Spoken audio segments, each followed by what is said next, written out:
द्वारा घोषणा की गई है कि भ्रष्टाचारियों को पकड़वाने पर 10,000 रुपये का इनाम दिया जाएगा। आम आदमी पार्टी द्वारा पिछले दिनों 3 बड़े मामले हमने उजागर करे हैं भ्रष्टाचार के, और जो सरकार की घोषणा है उनके अनुसार हमारी 30,000 रुपये इनाम राशि बनती है और हम उप मुख्यमंत्री जी से वो इनाम राशि लेने के लिए आए हुए, वो भुगतान हमें करवाया जाए। जैसे कल वाली बात कल ही है या जब पहले कोई घोषणा हुई है? कल जेपी मंत्री जेपी दलाल जी की द्वारा हुई घोषणा।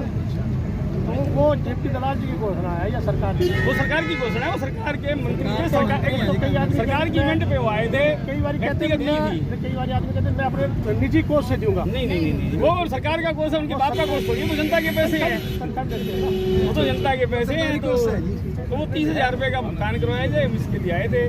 प्रशासन के अधिकारी हम वहाँ मिले थे, हमने कहा पैसे दिवा दो, हम वापस चले जाएंगे। तो नहीं आए तो हमें यहाँ आना पड़ेगा। ज्ञापन तो उतना ही कहना चाहिए ना, हम आश्वासन देते। ज्ञापन कोई समस्या तो है नहीं जी, हम इस समस्या पर मांग पत्र आए हैं, सारी पेमेंट लेने के लिए आए हुए हैं। हम सरकार का धन्यवाद करते हैं, जो हमारे हजारों बेरोजगार युवक हैं उनको एक काम दे दिया सरकार ने इन चोरों को पकड़ने का, उसके लिए भी सरकार का धन्यवाद, मंत्री जी का धन्यवाद, दुष्यंत भाई जी का धन्यवाद। हमारे घर में उप मुख्यमंत्री जी बैठे हैं तो वो हमारी पेमेंट दिवाई जाए, और बेरोजगार युवक हमारे जो शहर में फिर रहे हैं, पूरे हरियाणा में हैं, इन बड़े बड़े मगरमच्छों को पकड़ने का काम करेंगे। क्योंकि अभी सरकार के द्वारा एक और घोषणा हुई थी, कि सीधे कोई आदमी जाकर छापा नहीं मार सकता, भ्रष्टाचार पे वो मांग सकते हैं लेकिन आप उनको नहीं पकड़ सकते। तो उस घोषणा के विरोध में जो मंत्री जी ने अनाउंस किया है इनाम राशि का, उसके लिए भी धन्यवाद। आपकी मांग सरकार तक भिजवाएंगे? मांग नहीं है सर, ये हम तो पेमेंट लेने आए हैं। जिस प्रकार ये भ्रष्टाचारी अपना हक मांग कर सरसा की जनता से कहते पैसे ले आओ, काम कराओ, आज ये हमारा हक है, तुम्हारे हक की बात हम हक है, हम लेने आए हैं। आपके हक की बात हम सरकार तक भिजवा देंगे। नहीं भिजवाने नहीं है, भुगतान करवा दो, भुगतान करवा दो, छोटी सी राशि नगद दे दो। त्योहार का दिन है, हमारे साथ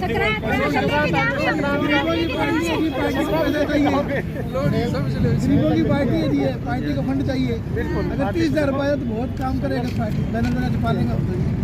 बात करके इनाम का प्रोसेस क्या होगा देने का, तो या पेमेंट लेके आ रही है, चेक करे मुख्यमंत्री है यहाँ पे इस टाइम? हाँ, उनका निवास स्थान तो है ना। आप शासन की तरफ से आए हो, मैडम, आप सरकार की तरफ से आए हो, आप भेजो और हमें बताओ। आश्वासन देंगे हफ्ते का? आश्वासन नहीं जी, मतलब हम हफ्ता तो टाइम देंगे ना, आश्वासन नहीं, टाइम देंगे हफ्ते का। ये चीज प्रोसेस में टाइम लगेगा।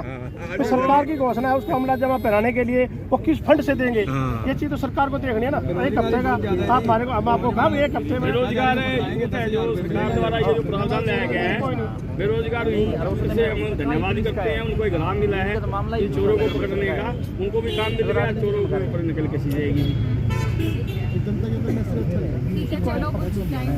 टाइम दो सरकार से बात करने का। आपकी जो आपकी मांग पत्र क्या ज्ञापन नहीं कहते, मांग पत्र आपकी डिमांड है, भुगतान पत्र है जी, भुगतान पत्र है, भुगतान पत्र सरकार के पास भेजेंगे। ठीक है, जो रिप्लाई आओगी सर ये भुगतान कराओ, आप ये भुगतान करवाओ, हम वादा करते हैं कि हम लाख रुपए रोज आपसे लेके जाया करेंगे।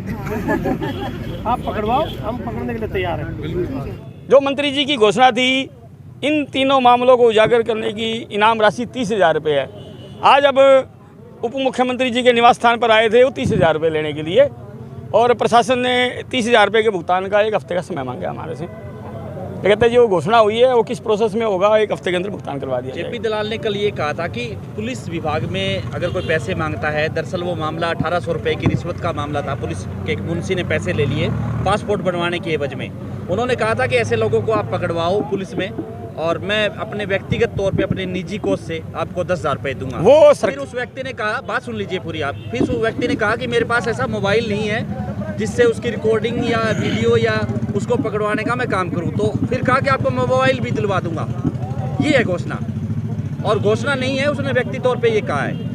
जेपी आपने जो तीनों मामले बताए उसमें कहीं भी ये चीज़ नहीं है कि आपने किसी व्यक्ति को पकड़ा हो या उसको जो है रेड हैंडेड करवाया हो या विजिलेंस से पकड़वाया हो, तो आप हकदार नहीं उसके। जेपी दलाल जी, जेपी दलाल का मामला है, न कि डिप्टी सीएम का मामला है। जेपी दलाल जी सरकार हैं, डिप्टी सीएम जी उप मुख्यमंत्री है उस सरकार के अंदर है। सरकार द्वारा जो भी घोषणा होती है वो सार्वजनिक होती है, वो व्यक्तिगत नहीं होती। कैबिनेट मंत्री इनका सरकार का हिस्सा है जी। व्यक्तिगत कोई कोष नहीं होता, ये जनता के पैसे से ही सारी चीजें करते हैं जी। तो ये हमने सबूत दे दिए, काम करना प्रशासन का अधिकार है। हमने ऑडियो स्टिंग दिया है, उसके अंदर सरेआम पैसे मांगे जा रहे हैं। हमने दस्तावेज दिए हैं किस प्रकार से अनअप्रूव्ड क्षेत्र को नियमों के विरुद्ध अप्रूव्ड किया है और किस प्रकार से करोड़ों का मुनाफा हुआ है।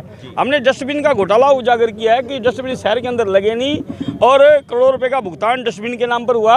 जब ये मामला उजागर हुआ तो सरसा की जो शरीफ जनता है, ईमानदार जनता है, उसके ऊपर आरोप लगाए गए अधिकारियों के द्वारा कि हमने तो डस्टबिन लगाए थे, वो चोरी करके लगे सरसा के लोग। तो ये मामले साबित हो चुके हैं। तो हम इस इनाम के 1 हफ्ते का टाइम मिला है, अगर नहीं मिलते पैसे तो आगे क्या करें? ये हमारे खून पसीने की कमाई थी, हम छोड़ेंगे नहीं।